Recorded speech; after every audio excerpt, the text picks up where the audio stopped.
Martin Luther King 50 years ago said that he wants to live, his children to live, for children to live in a world where they are judged not by the colour of the skin, but the content of their character. 50 years later, we have effectively reversed that, right? Critical race theory is seeking to reverse that, okay, where they believe that a colourblind society is racist. If you don't acknowledge the colour of someone's skin, that is racism, because the colour of someone's skin, right, that is their identity. This is disgusting thinking. This is disgraceful. This needs to end now. We need to stand up at this as soon and as strongly as we can, because it is dividing society and it is genuinely concerning.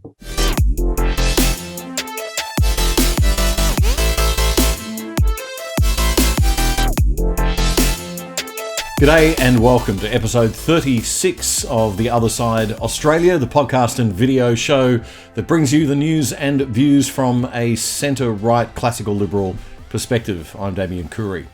This week, a little something different in the show. I'm in the interview studio this week, as you can tell, and this week will be a full interview show. I opened the Australian newspaper on the weekend, on Saturday, and I found this article by a Sydney ad executive named Sean Masters.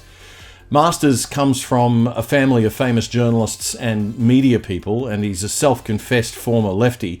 He's the son of famed rugby league writer and coach Roy Masters, the nephew of award-winning ABC journalist Chris Masters, and is related also to Deb Masters, the EP of Australian Story on the ABC. It's Sue Masters, who heads up drama at SBS.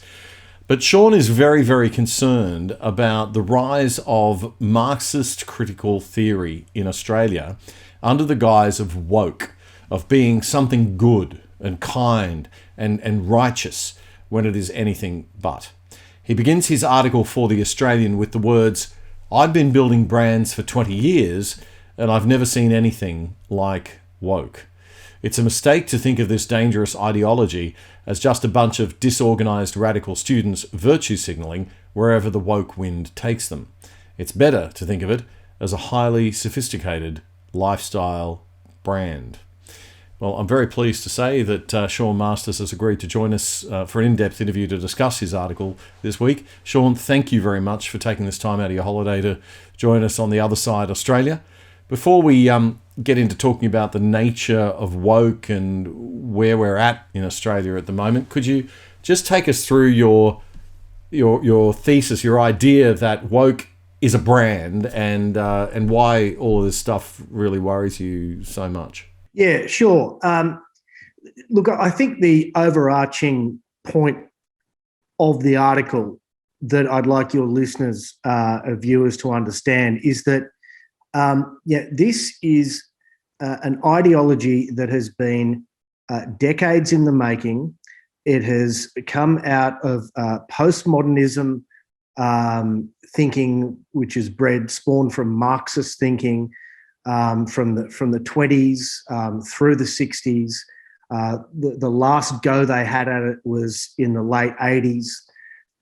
So this ideology and the ideas that are behind woke have been formulating for a long, long time.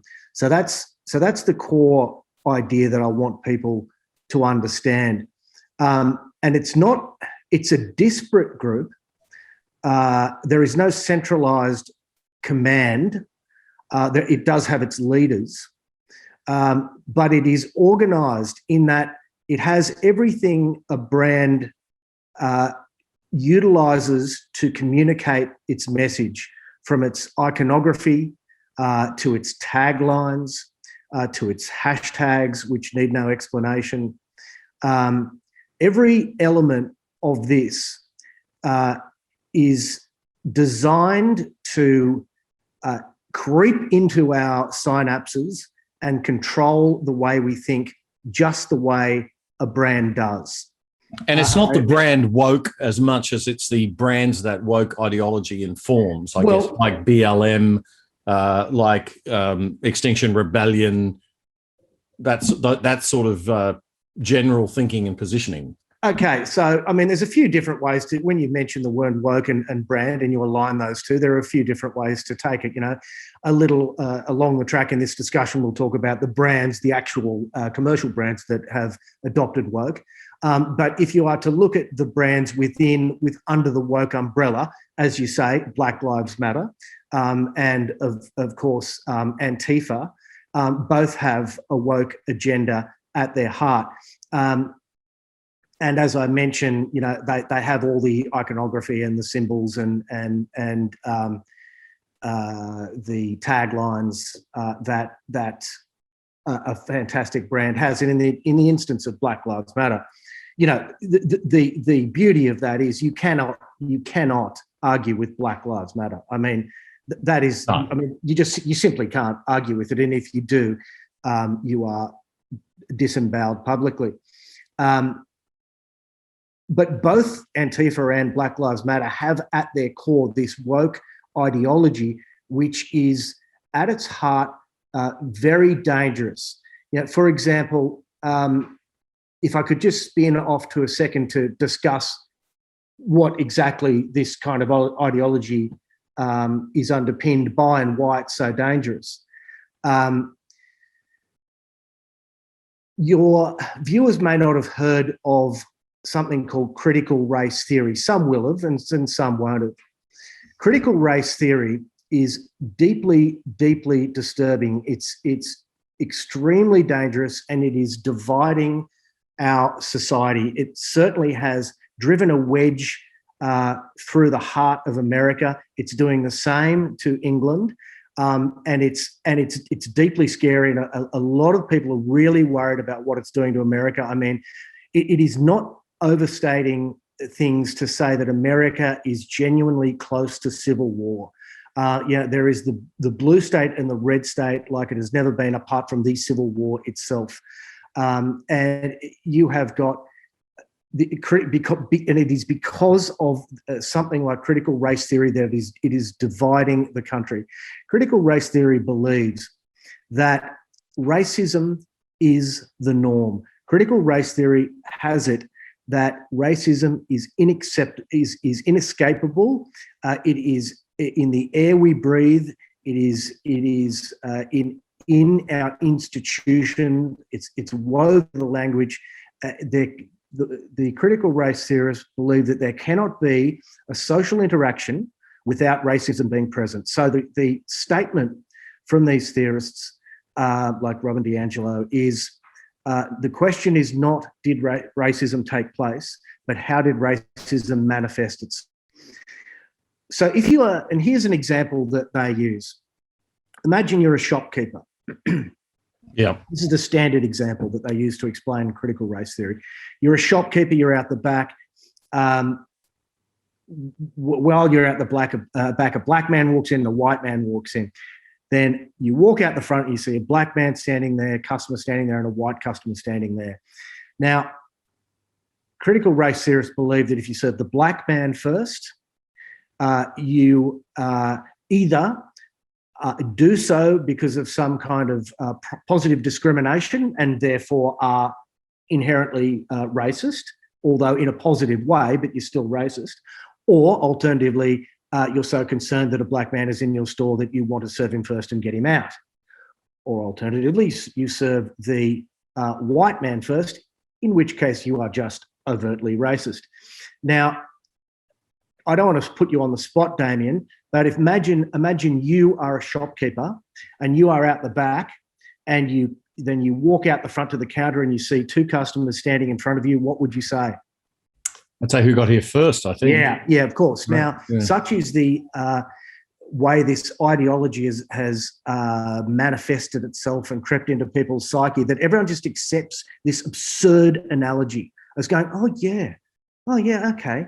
Yeah, I guess we are racist. So so you've got. Well, it's also notice the double bind psychologically that's set up there for the person who's putting themselves in the shoes of the shopkeeper, because you've got two options, and all of them lead to racism, according to people like Robin DiAngelo, who's behind all of this.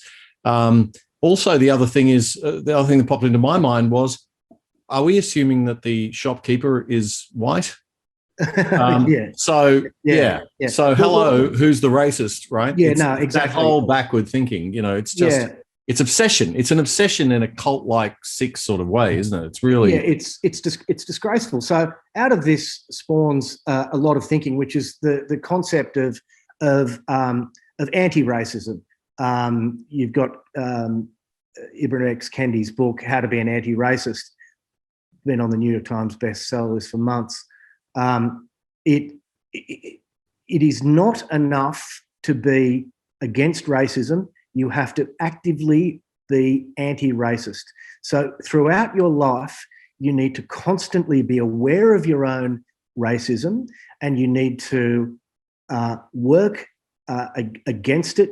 You're in every interaction. You need to be aware of your racism, and you need to actively fight your own unconscious bias. Right. So, but only if you're white. Is that the implicit? And specifically, in fact, only if you are white. Okay. So, in schools throughout America, critical race. Do they have a scale for that though, Sean? Because I'm a bit of a half. The scale is white. White racist. White equals racist. That's the scale. Yeah. Any shade of white. But yes, no, and you can see how this absurd ideology is starting to eat its own. So there was an Indian woman who went public saying that she was called a brown racist. So it's starting to creep out. But at its core, it purports that if you are white, you are racist, because whiteness is the norm. Whiteness is everywhere, and white is therefore racist. So it's just, I can't even believe I'm saying these words, but this is what they believe. So this has led to things. Sounds like they've never left America. Sorry, but it really, it's like they're stuck in one. Talk about cultural blindness. I mean, I lived in Hong Kong for 20 years.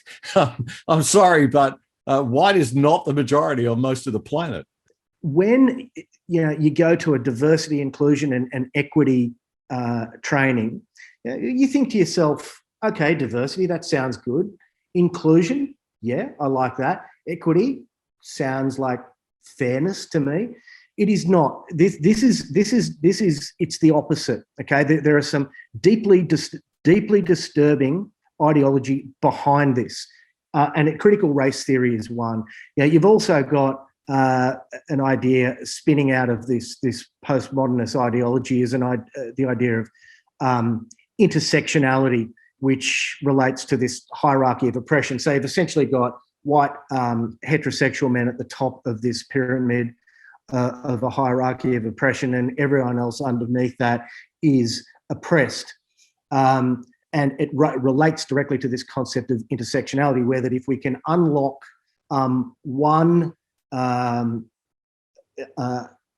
intersecting oppressed, marginalized group, we can unlock all. So just imagine a Venn diagram of, say, woman oppressed, then black woman oppressed, then gay black woman oppressed, and then say disabled gay black woman. So if you can unlock that woman's oppression, that gay black disabled woman's oppression, then all oppressions will magically unlock.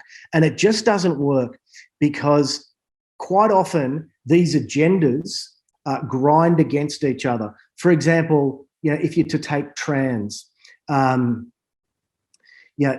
take trans and gay, for example. You've got on the one hand, I'm born trans. I'm born trans. I was born a man, but I'm meant to be a woman. I'm born that way. Yet at the same time, we're meant to be gender fluid. Can you see how that doesn't work? You could drive a Mack truck through the contradictions in some of the stuff. There's that, and there's also just the conflict between some members of the feminist community and trans people, and that conflict that's going on, and lesbian community and trans people. And when I was growing up and we were I had gay friends, and it was a time when we were, trying to support them as heterosexuals to have some rights when they really were suffering Yes. abuse. I mean, you might remember the 80s and the 70s and all of that, and I think we were all pretty supportive of the gay community, of course, coming out in those days. And it was, the message was born this way. That was the message. Now it's, no, you can choose your gender, you can choose your sexuality, you can choose everything, which kind of, it's the opposite of the whole main message we had back then. I just want to ask you, I want to point out that in your article, you do mention some of the thought leaders in America in this. You've got, you mentioned Robin DiAngelo, and she wrote a book called White Fragility.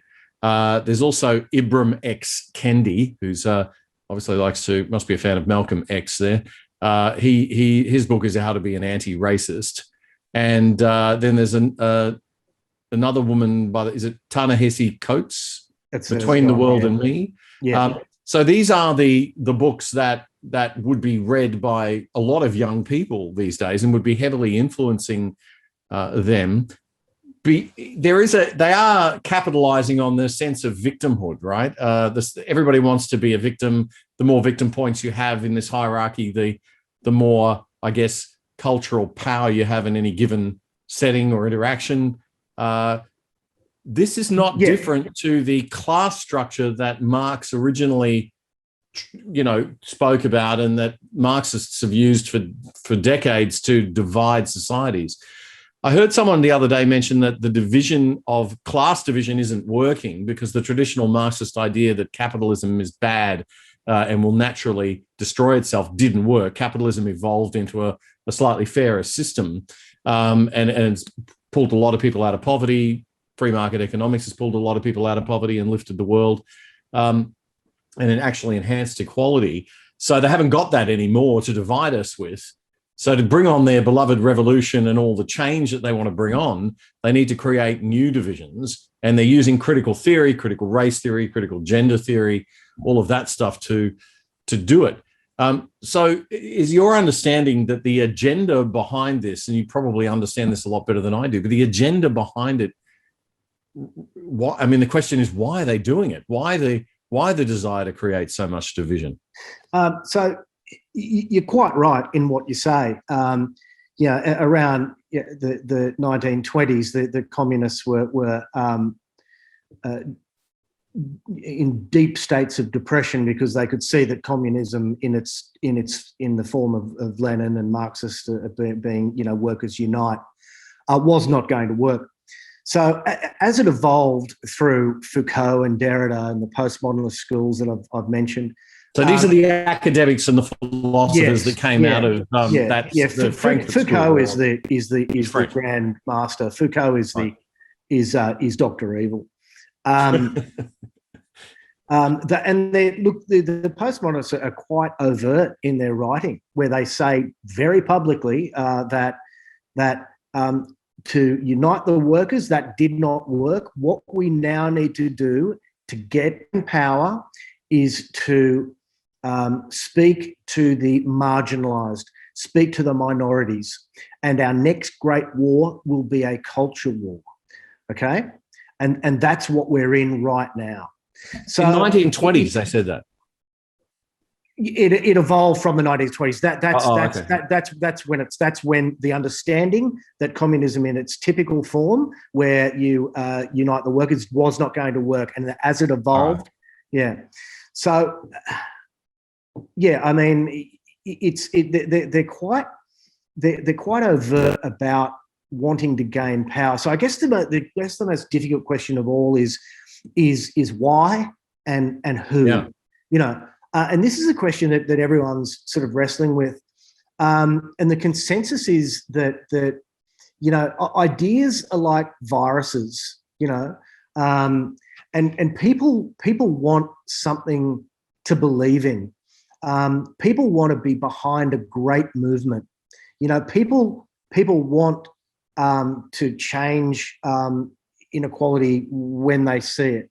But those core ideas of the ostensibly good have been subverted in a very dangerous way.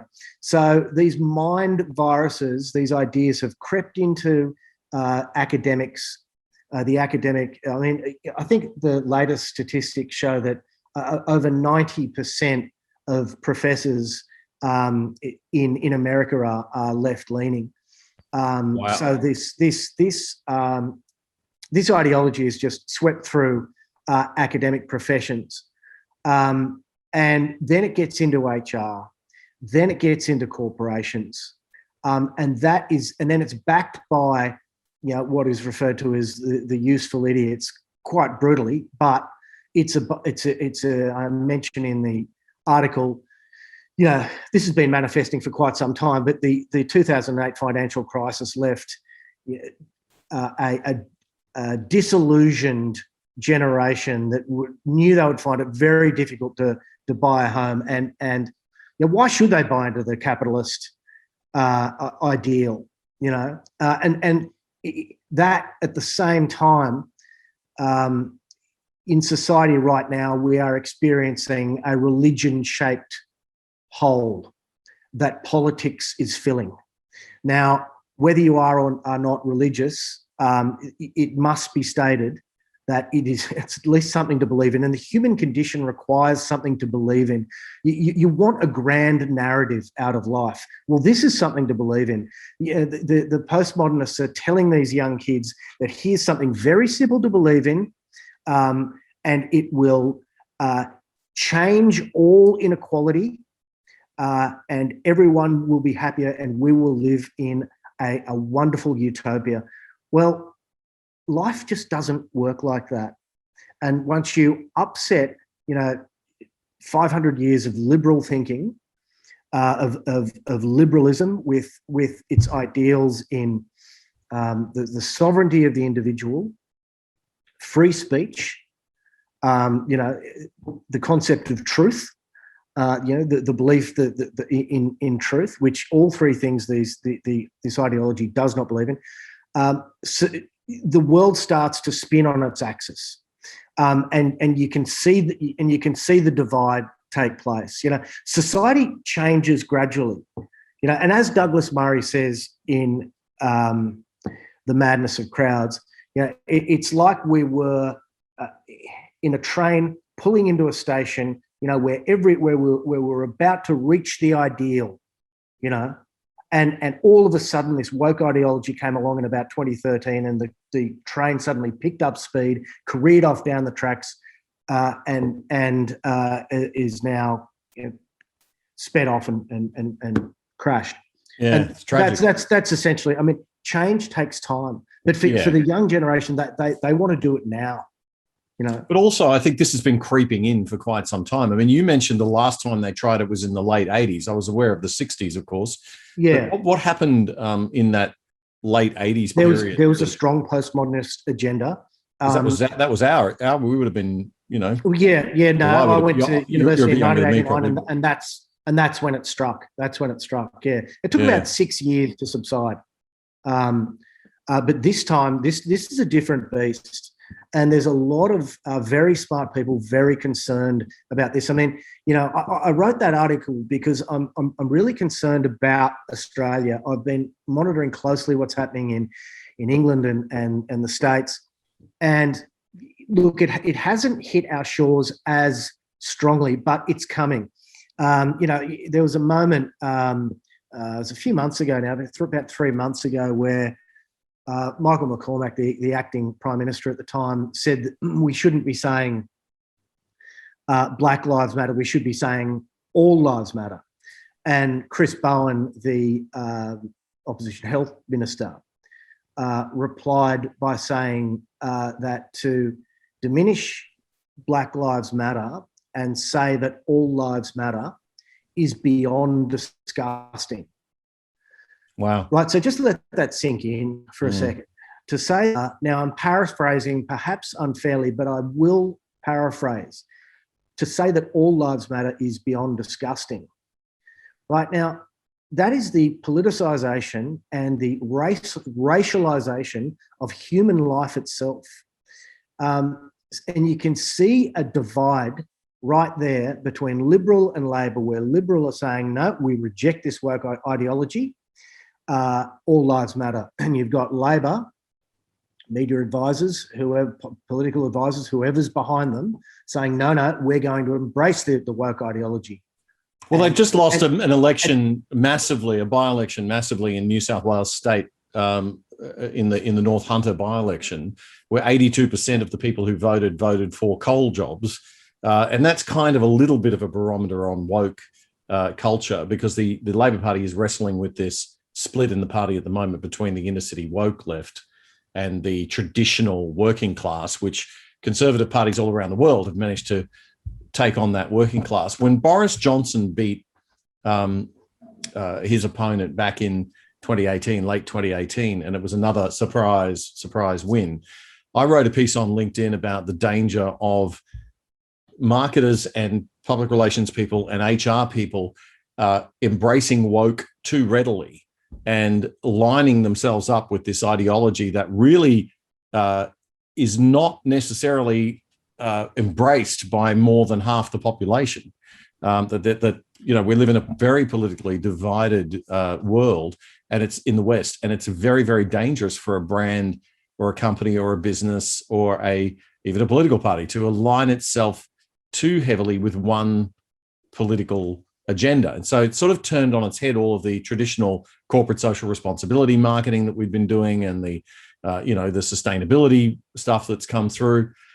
But we see so many corporations now, Sean, who are trying to out-woke each other, both in terms of their internal communications, trying to attract staff. But I keep reminding people that you could be turning away as many people as you're attracting by having, such a predominantly gender-focused or, sexuality-focused campaigns running in your HR departments. You might be offending some of your more, particularly in the Asia Pacific region, you might be offending some of your more conservative constituents, your more religious constituents, and not everybody even, who's very embracing and open to liberty and human sexuality and freedom and whatever. Not even people like that, which I would include myself in. I don't want government telling people what they can and can't do in their bedrooms. Thank you very much. But even I don't feel comfortable with some of the amplification of focus that's put on these things. And I just wonder whether work should be a place where we do the job at hand and we run the business, rather than somewhere where we bring our ideology. And they talk about bringing your whole self to work. I don't know if I want my staff bringing their whole selves to work every day. I'd rather just have the bit of you that focuses on work. And I'd love you to have a life outside work that you don't bring to work, Because work is work. Yeah. Well, it's supposed to be, yeah. Now, look, there's a number of points you've raised there. I guess with regards to woke infesting corporations, there's a number of concerns. One is, if you take the broader view of it, my biggest concern is the hypocritical and insidious and unhelpful way that brands are utilising woke to actually be monsters behind the scenes. So, they'll have these woke campaigns, gender diverse campaigns. But, in the case of Nike, they'll use the Uyghur workers from China, or in the case of Amazon, they'll pay their workers a pittance. Or in the case of Apple, they'll risk their workers jumping off the building and killing themselves in order to make their product cheaply and quickly. Yet the public face of these brands is woke, woke, woke. And it's simply like the brand saying, very cynically, very insidiously saying, look at us, we've done the right thing, leave us alone, go and hassle someone else. We're woke, we're on your side. We don't want to cop any backlash. Yeah, so that's virtue signaling out of fear, right? Virtue signaling fear of getting that out of fear, yeah. So that's sort of one part of it. Another part is all the research is pointing to the fact that any company that embraces woke ends up with a workforce that is deeply divided, far more than it was before this unconscious bias training, which everyone seems to undergo. And part of this again is wound up in critical race theory, where you have this unconscious bias where you clearly prefer your own race, and you clearly are racist against anyone who's not your race if you're white. Now, the makers of the unconscious bias test wrote an article saying that, pleading with companies to stop using it as an example because it was unproven, its results could not be proven and should not be thrust into the workplace. Yet it is being unfurled throughout the Western world in almost every corporation, and it is driving everyone insane, and it is making everyone racist. Can I just add to that, Sean, the unconscious bias test and this idea that we all have this racism in us. It's a well-known principle, and has been a well-known principle for a long time in communications, that we prefer people who look and sound like we do in communication. We're more likely to trust. We're more likely to accept what the person is saying. We're more likely to be persuaded by that person if they look and sound like us. And the psychologists in communication, and that's just a fact, right? So where does this come from? Well, psychologists say that it possibly comes from our evolution and our survival over history, because when someone looked and sounded different to you, they were from another tribe. And if someone comes from the other tribe, you're not sure whether or not to trust them until you have to be a little bit cautious about them until you can say, okay, well, they're safe. They're not going to throw a spear at me. They come in peace, and the other tribes would go out of their way to, give the universal thing. I'm here and I come in peace and I have no weapon in my hands. Open stance. They say that we have white teeth so that you can see somebody smiling from further away than you could throw a spear. So there's all these things in anthropology. We can see the whites of our eyes. Yeah, the whites of our right. So we can signal each other that I come in. But the other party always accepted that, if I'm going to go and visit the other tribe, and when in Rome, do as the Romans do. When I go and visit the other tribe, I need to signal very clearly that I come in peace by showing my similarities visually and in the way that I sound. And this has been core to communications theory since the late 1970s, this idea that how you look and sound is the first thing that people are going to be judging. And that intelligence that people use, even though it's a split second, if you read Malcolm Gladwell's book, Blink, about, the speed of that emotional and social intelligence, and we're finding out so much more about emotional and social intelligence now. It's quite fascinating. But all of that stuff is part of our innate intelligence, and it comes from our learned past experiences. It may even come from our genes and DNA from generations, but it's certainly not something to be just dismissed as wrong and racist. It's a critical part of how we stayed alive and how we evolved to where we are today. And it's not saying don't make friends with the other tribe. It's just saying be careful, because they're not part of this tribe, but make friends if you can. It's absolute sociological fact that has been proven time after time that people prefer their own tribe, as you say, members of their own race. Okay, and that certainly does mean that for hiring. And I think the unconscious bias thing is important to be aware of if you're a hiring manager, right? Yeah, that's true. That is true. Especially in Hong Kong, where we would, another Australian would walk in and I'd be obviously biased to wanting to hire them because they spoke like me, we're related, it was, but you have to check yourself and say, well, hang on a minute, I'm running a business here in Hong Kong. I need to hire the appropriate I think the point that needs to be made is that just because you prefer someone or sociological research indicates that we prefer people of our own race, does not mean that you are racist. It does not mean you have a malevolent heart.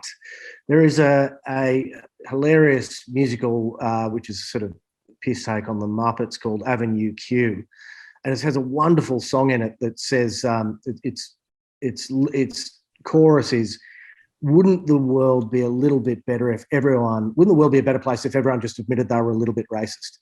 And just because you might prefer your own tribe doesn't make you a monster, which is the way that this critical race theory is interpreting it. I want to make this point.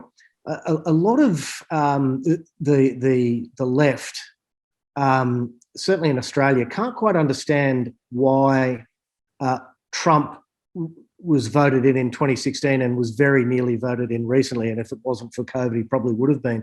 Well, here's the reason. Critical race theory is being taught throughout American schools. Children as young as 6 are being told, white children are being told, that they are racist and they need to apologise for their racism and atone for their racism by dint purely of their skin. And the middle American white parents have just had enough of this, right? So the first thing that Trump did when he got one of the things he did towards the end of his presidential time was in office was do a presidential decree to get rid of critical race theory. Now, in his first day in office, Biden overturned that presidential decree, right? Right. So you can see just how divided the country is. Yeah. It brings me back. I mean, we've seen cases in Melbourne, 2 cases in Melbourne, unbelievably, not just one, but 2 cases of young men being forced to stand up at school and explain why they feel bad about being white, which I think is child abuse, and I would be locking the people up that are doing that if I was running the place. But anyway, I would just. It brings me back to that core idea, Sean, of why, who's behind this? What are they trying? It's obviously about power, right? It's about power. That is the answer. Yeah. But what's the ultimate goal here? I mean, they're trying to set up. They want this woke utopia. They believe in this woke utopia. They believe that if everyone just did as they told us to do, then we will end up in this woke utopia, and everything will just be perfect. There will be. But how dumb are these people? If they're not read. There will be complete equity. There will be total diversity. And if you read any economics, I mean, read Thomas Sowell, who shouldn't matter, but he does happen to be a black professor, and he's been talking about this for 50 years, that equity just simply doesn't work. I mean, the woke ideologists want, for example, at Google, they want. And are you aware of James Damore? You heard of that name before? James Damore was an engineer at Google. Now, Google. Oh yes, the email. Yeah, Google are absolutely gung ho on insisting that, given the demands of equity, there are 50% women in the population. There need to be therefore 50% engineers at Google. Now, here's the reality: women aren't interested, on the whole, in tech. Women are interested. I mean, the standard comment here is or the standard sort of psychological shortcut is, men are interested in things, women are interested in people. So women are interested in humanities and medical fields and ideas surrounding people, like publications and the media, and women are kicking ass in these fields. Women are dominating in these fields. But when it comes to things like engineering and the STEM fields and tech, and certainly playing with algorithms, women aren't that interested. And it comes down to the big 5 personality factors, which it just doesn't point towards women being interested in tech. But James Damore wrote an article which pointed this out and was fired immediately. So what's happening is, and this relates to Thomas Sowell and the enormous literature he's generated over the years, indicating that equity doesn't work. Essentially, you are forcing people into positions they don't really want, and you are making the rest of the workforce resent them. And in fact, it's leading to it's leading to racism directly. I mean, you've got in Harvard last year, there was a class action from the Asian population because Harvard had to admit that they were fudging the applications based on race. Because Asian students were just killing it with regards to their exams. So essentially, then they invented these personality questionnaires, and if you had an Asian-sounding last name, you were almost immediately struck off. So, and there's a class action against. But I mean, what Harvard had to admit it. Why? You see, that's racist. These people right? These are supposed to be intelligent people, as you said. I mean, these are our academics. These are the people who... I never said that professors were meant to be intelligent. And they're not. Fair enough. But I think we were talking about, the intelligentsia of society, or people who traditionally would have been thought of as being quite smart. Yeah. Have they not read 1984? Have they not read Animal Farm? Do they not look at like George Orwell and Brave New World from Aldous Huxley and say, gee, or even, The Crucible, the witch hunt play? Well, see, are they not making the connections? I mean, what's going on? Have we just got stupid people out there or teaching every generation of radicals sort of thinks that if it was just them who could be in charge, they'd be okay. Yeah, that they're the ones who would sort it all out. But they're not. But once there's a power vacuum, it leaves it open to a malevolent force coming in underneath them, right? So what is that ostensibly woke, loving group in power going to do when there's a power vacuum and a malevolent force comes in underneath them? What are they going to do? Are they going to pick up guns? No, right? So, and that leaves a power, and that is how totalitarian regimes emerge. And because in the woke ideology, it's diversity, inclusion, equity, which we achieve complete social equality. Something happens, utopia. And it's in that something happening area where malevolent forces can take place. And this is why we need to return to liberalism. This is where we need to return to what has worked. Society was slowly getting rid of racism. I mean, we're less racist than we were 10 years ago. We're less racist than we were 10 years before that. We're less racist than we were 10 years before that. We're getting better and better and better, but society is now moving to, and we haven't made clear that, of course, racism is bad. Of course, sexism. I mean, these things go. We haven't even mentioned that between us because it goes without saying. Yeah, it does now. I mean, it used to. Well, I remember when I was younger. Again, we were campaigning for real social justice for people who were really discriminated against, and I used to consider myself a bit of a lefty, centre left. Always had the entrepreneurial streak, always liked the free market, learned economics and shifted a little bit. But I went away from Australia 20 years ago on the centre left, and I came back on the centre right, and I didn't move that much. The country did. Yeah. And that concerns me a lot. We have no respect for where we came from. All the kids just take the history for granted, or the freedoms that they have today for granted, as if they came out of nothing or came out of nowhere, or it's the standard for the world. Game of Thrones is standard for the world. That's the default, right? That we have the freedom we have, and we have the liberty we have, and we have the societies that function the way they do, is the result of hundreds and hundreds of years of liberal thought and evolution. And we're not teaching this in school. We're not teaching kids to value it, right? Yeah, yes. So, you've got you've got this phrase you often hear which is every generation needs to fight for freedom of speech. Well, this generation isn't valuing their freedom of speech, and they're certainly not fighting for it. And they are willingly, complicitly allowing speech to be messed with. I mean, like, and this is the other thing. Like, the more you read into this, the more frightened you become, because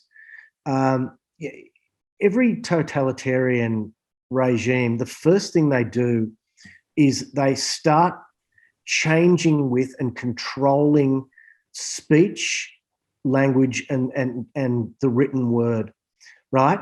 Because if you can change the way someone speaks or writes, you can change the way they think, and then you can control them, right?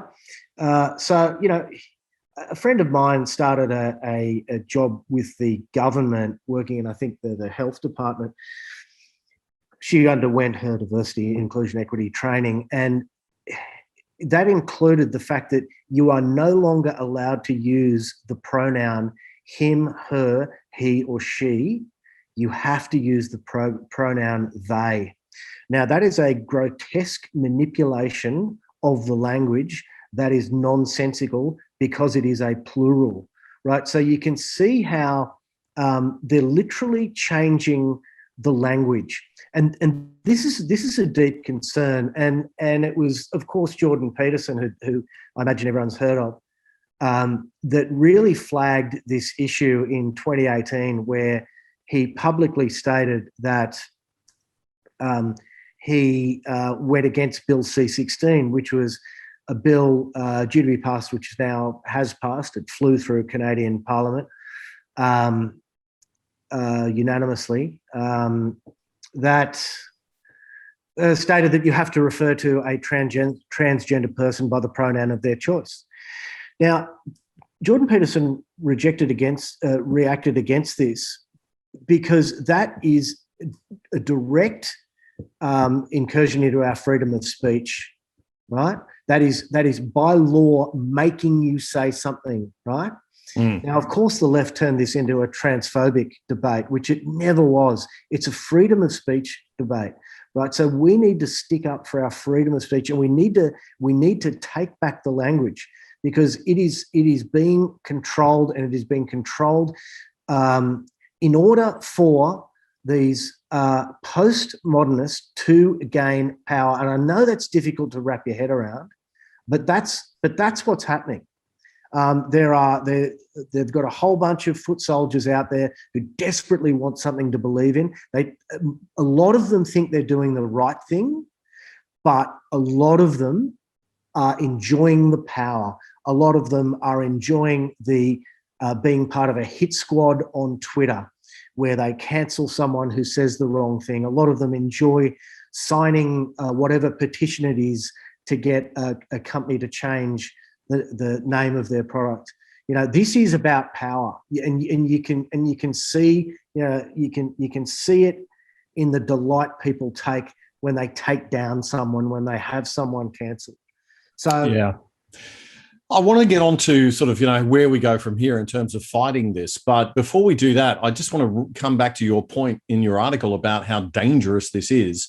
By drawing a parallel to early last century, you talked about that little gap where malevolent actors can come in. When we're transitioning from the, they get the sort of world that they want.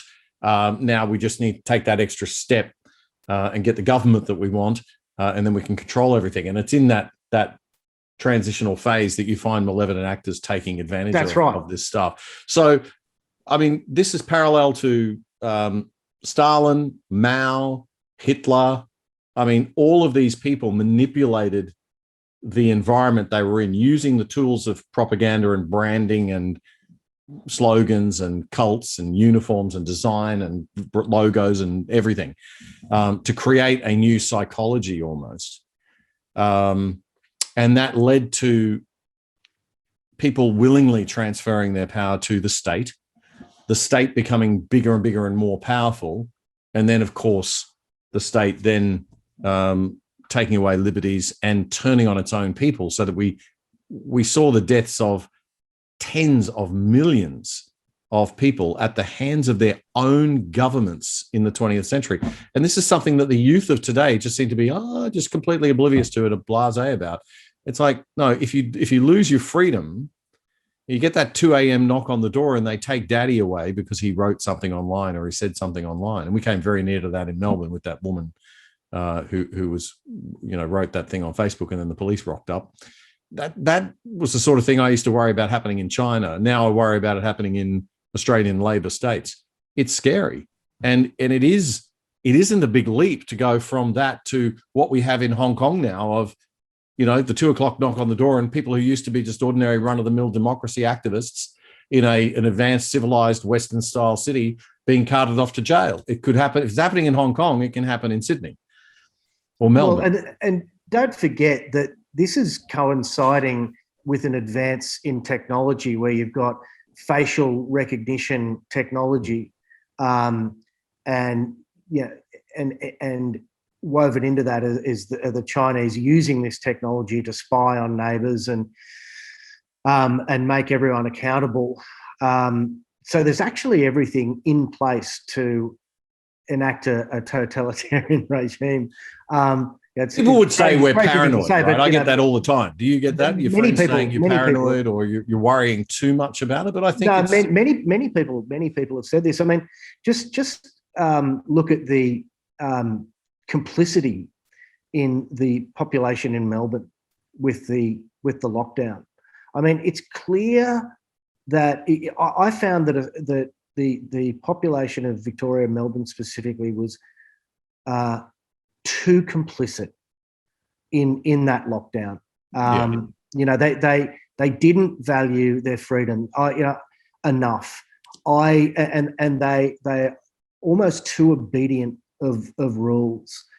I spoke to a group of sort of 20-year-olds and their comment was, rules are rules. With the least rebellious 20-year-olds in the history of the nation. It's the least rebellious, group of kids, that I think we've ever seen. So, yes, I mean, to go back to your point again, Stalinist Russia, I mean, interestingly, the term political correctness actually rose out of Stalinist Russia. That's where that term was first used. But yeah, look, it's a scary time, and George Orwell in the Road to Wigan Pier, who spoke about the rise of socialism and communism, reflected back on how it all started, because once these ideas really start to roll out and take hold, there is an unstoppable momentum. And he thought, what did we do wrong?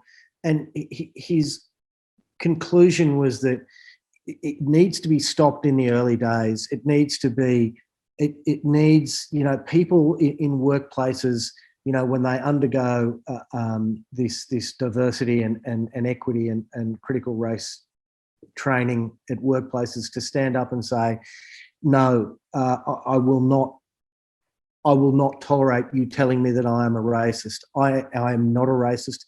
I will not tolerate this. If you call me a racist, I will sue you and I will sue this company. No, I will not use the pronoun they. This is a clear manipulation of the language. I will not tolerate it. I will not get you to say something that I know not to be true. That man is a him and a his. That woman is a she and a her. I know this to be true. I will not call that person they.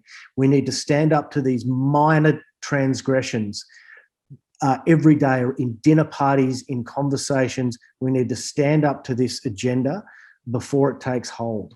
I know it's difficult though, isn't it? I mean, we had a story on the other day, a few episodes back, about a call hotline you can call in the UK for people who are affected by this stuff, and want help and advice on how to manage it at work, because it is stifling in the workplace and terrifying if your transgression can impact your future, particularly with the power granted to the Human Resources Department these days. I've worked inside corporations where the Human Resources Department are effectively parallel management without any expertise in their field other than HR. And it's the power that they wield in terms of being able to sit at the table with the C-suite, with the CEO, with the leaders, and say, we believe this person is appropriate for that role. This person is not appropriate for that role because they haven't displayed appropriate, sensitivity to diversity and inclusion, right? And your advancement goes nowhere. I suppose over time the market might take care of that, and the good talent will go. I don't know why more corporations don't. Some corporations don't advertise the fact that they don't subscribe to this stuff. There's a competitive advantage to be seized.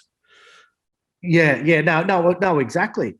I'd like to think that the movement against this, it has begun. But the concern with the HR departments is, if we ever achieve equity, which is technically impossible, but if we ever achieve, something close to equity, do you think these salaried for life HR executives on upwards of $300,000 are going to pack up their suitcase, shut down their computer, and say, guess what? We've done it. I'm off to learn a trade now. Well done. High fives. No, they're going to keep looking for inequality. They're going to keep looking for more and more, so-called diversity there, and they're going to keep looking for these so-called racists. And it just will will perpetuate unless that. Business leaders need to show some leadership here, because it's not helping the workplace. You've got a story came out last year about I forget the name of it, but it was the biggest nuclear lab in America, where for weeks the white engineers had to undergo critical race training and write down about how they were racist and how they needed to overcome their racism. These are engineers in nuclear powered facilities, and they complained that they just wanted to get back to work. So when is two equal? And when is two equal? That's the question. Well, equity and equality, I mean, the whole idea of equity and equality is inherently unfair, right? Because, obviously some people work better than others, work harder than others, make different choices in life than others around different areas. And so that inequity you see in one part of life might be valid. It might not be that it's unfair or an imbalance or a wrong, in some way. Well, What do you think we can do, though, Sean? I mean, we're at a point where my concern is, firstly, what's happening to our own countries and our own culture, and the fact that we might be heading down the path of some pretty horrible stuff like we saw at the beginning of the 20th century. But I'm also worried about the decay of Western society and Western values and norms not being appreciated, and that causing division, like you mentioned before, in the United States, practically on the brink of civil war if things don't start to settle down a little bit. The next step from that is China and Russia and, the non-free totalitarian countries deciding that, we've got a weak America going on here. Might be time to pop down to Australia and seize a bit of territory or something. The geopolitics is another step. And again, I mean, all of this is, yes, it's conjecture, but I don't know how far off in the fantastical future it is, actually. It worries me. What do you think we should be doing? I mean, you mentioned the micro things we should be doing, standing up at work if we can. We have to embrace some courage to do that, I think. And I think if we do stand up, more and more people will start to stand up. But organising in the same way that the left have organised this woke thing for centuries, we've got to kind of do the same thing and get organised around the pushback on it. And anything else you see as our way out of it? Look, I just think absolutely people need to mobilise online. People need to find like-minded people online and start and start groups, start Facebook groups, start using social media as much as social media is the enemy. It needs to be utilised. People need to start to look. The very simple answer is people need to be brave. It is not easy, but that is what you need to do. I mean, the overwhelming feedback I got from writing that article was very, very, really brave, very courageous. Now, what that tells me is the subtext to that is, I think it, but I don't have the guts to say it. Now, I'm not saying, anyone who speaks up is a hero, but geez, it's better than the alternative, isn't it? Well, yeah, and it might be harder to speak up eventually. What reactions did you get? That is the point that Orwell was making. You need to speak up early. You need to speak up early. And here's the main point I want to make. Sort of an hour in. Martin Luther King 50 years ago said that he wants his children to live in a world where they are judged not by the colour of the skin, but the content of their character. 50 years later, we have effectively reversed that, right? Critical race theory is seeking to reverse that, okay, where they believe that a colourblind society is racist. If you don't acknowledge the colour of someone's skin, that is racism, because the colour of someone's skin, right, that is their identity, right? You are not speaking to a human being effectively, you are speaking to a black person, right? You are speaking to a gay woman. And this is what we talk about when we refer to identity politics, right? Which is inherently dehumanizing, because you are not an individual under those circumstances. You are part of a group identity, right? And in the case of critical race theory, you are not an individual, you are a black person, right? And to not acknowledge that is to be racist. This is disgusting thinking. This is disgraceful. This needs to end now. It is. We need to stand up at this as soon and as strongly as we can, because it is dividing society and it is genuinely concerning. What feedback have you had since you wrote the art? Just so people know a little bit about you, Sean, and your background. You come from a family that has a fairly substantial standing and reputation in journalism, in media, and in the arts, right?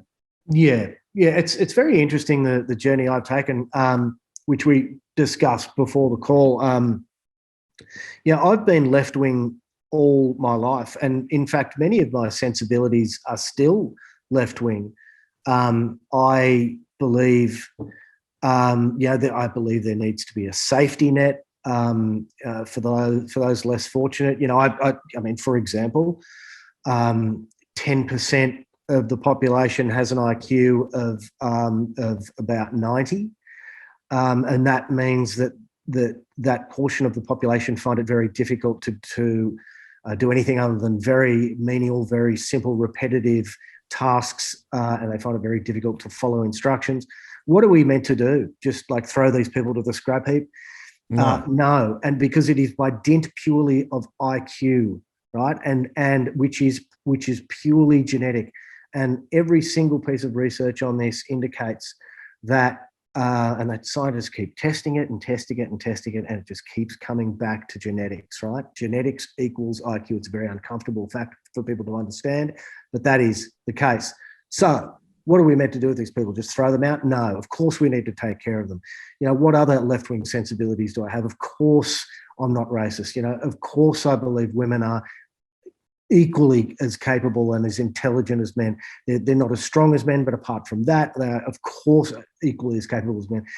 In fact, I find the term feminism redundant, in fact, because it implies that women are somehow victims, or somehow oppressed, when they are, as in fact, as if not more in many areas capable than men. So I'm left-wing in almost every way. But over the last few years, and Jonathan Haidt pinpoints 2013 when he wrote The Coddling of the American Mind, that this sort of cult of victimization started coming through. universities, where to be a victim was your identity.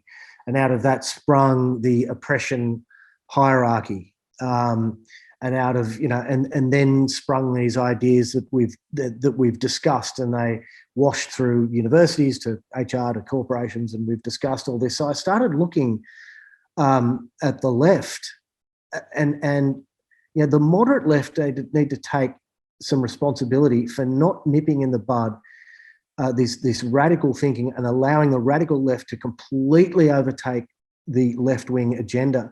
So I just like you, have found myself for my entire life on the centre left, and all of a sudden I am centre right. And the reason I am centre right comes down to the biggest indication of your political leaning is your personality makeup. So for example, your traits like openness, creativity, these are all things that were typically associated with the left, as in openness and freedom of speech, for example. Artistic freedom used to be on the left. And you had the authoritarian, you can't say that, fuddy-duddy right. Well, now that's completely flipped. So you've got you can't say that from the woke. Yeah, so you've got the authoritarian left. Say what we say, colour in between these lines, sit down like a good boy. This is what you're meant to say. This is what you can't say. And you're out. And if you say it, you're out of the job. Oh, but there's freedom of speech. You can say whatever you want. But if you do, you're cancelled. Legally, you can say whatever you want. Well, tell you what, legally, if you say whatever you want and you lose your job, that is not freedom of speech. And that is what's happening right now throughout almost every corporation. So that is my personal journey. That is why I am now, I used to be sheltering in the centre right. I'm now firmly footed in the centre right, because it is people from the centre right that are the only ones talking sense in this mad world. And the moderate left need to stand up for what they know in their bones to be right. And, the people who texted saying, who've contacted me saying very brave, everyone liked them. Anyone to find who their own courage. Anyone who read that and thought, geez, that's gutsy, needs to stand up.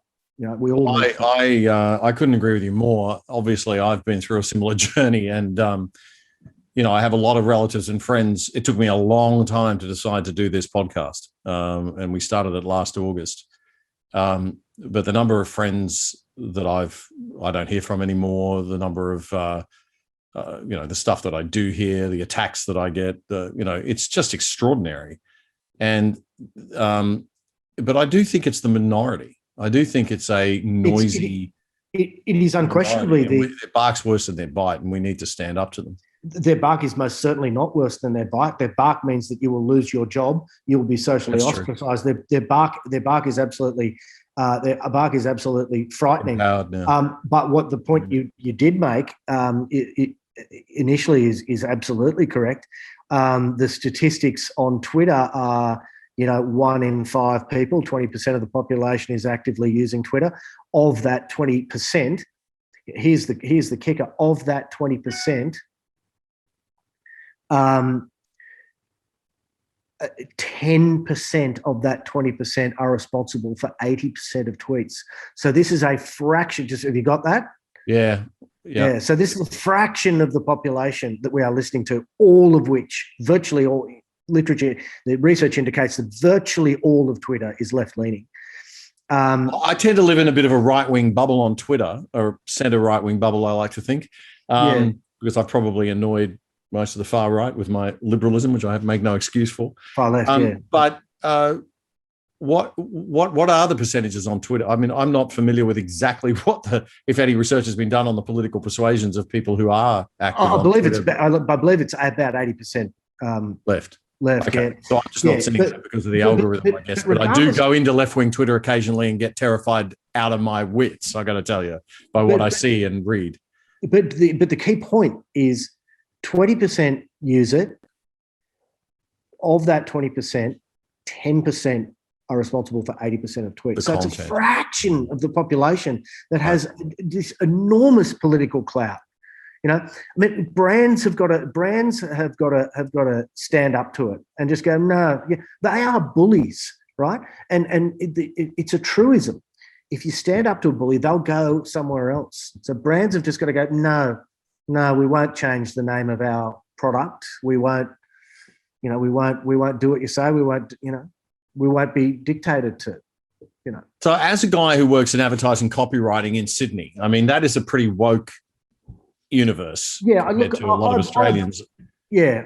As is the PR industry, I know. But I don't want to talk about the companies that I work for or the brands that I work on. But, look, it's a woke world. But what do you want to do? Do you want to go to your deathbed just sort of having written ads? I mean, I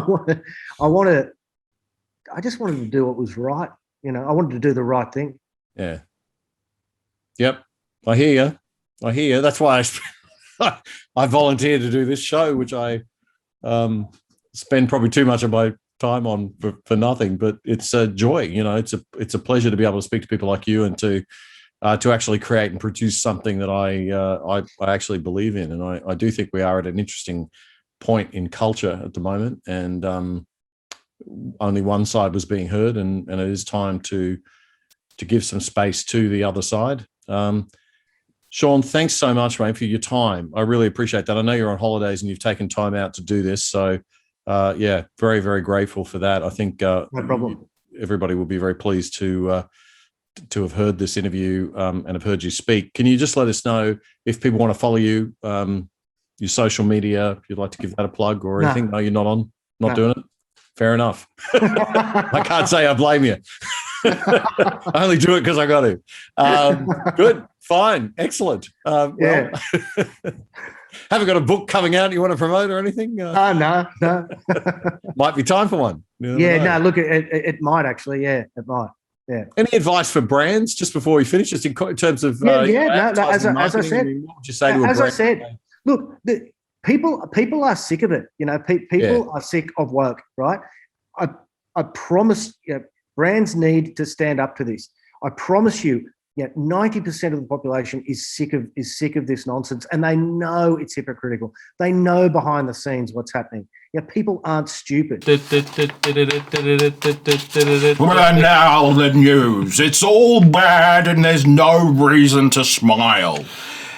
Have you ever noticed that about the news? Because the news is serious. You can't joke all the time, Josh. I beg to differ. If you watch The People's Project, you'll see a lot of smiling. Watch The People's Project Friday night, 7:30 p.m. And that was Sean Masters, and that brings us to the end of our first ever full interview episode of The Other Side Australia. I'm hoping to get to Melbourne this week. I certainly hope that I get there by Friday and I can join Matthew Wong in the studio for The People's Project this week. Looking forward to that, so I'd hate to miss out on it because of not so much Victoria, but Queensland's border closures to Victoria or people coming back from Victoria. I don't want to get stuck like I did last time outside my home state, so we'll see how we go. But if I don't make it and I don't see you on Friday on The People's Project, we'll see you back here on The Other Side. We upload, of course, every Wednesday night around 7:30 p.m. Australian Eastern Standard Time. And please follow us on every platform you can and support the program, and do tell your friends about it, because it's only through word of mouth and you sharing the program that we can hope to grow and continue to do what we do. So we'll see you again hopefully Friday, if not next Wednesday. Bye for now.